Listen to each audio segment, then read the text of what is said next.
Hello everybody and welcome. In this video I'm going to show you how to change Equalizer preset for your headphones Marshall Major 5.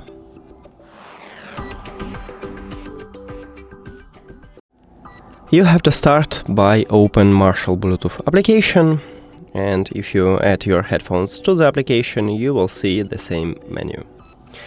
You need to scroll down just a bit, and right here we have Equalizer.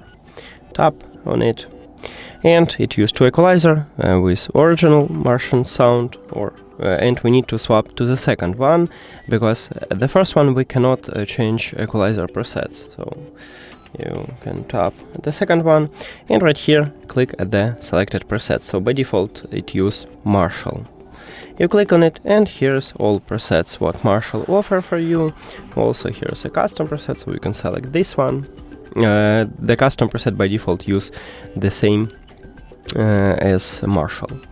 And now click at the best one for you, so I prefer treble boost. And that's it. Thank you for watching this video. If you found it helpful, please consider subscribing to the channel and leave the like on the video. See you later.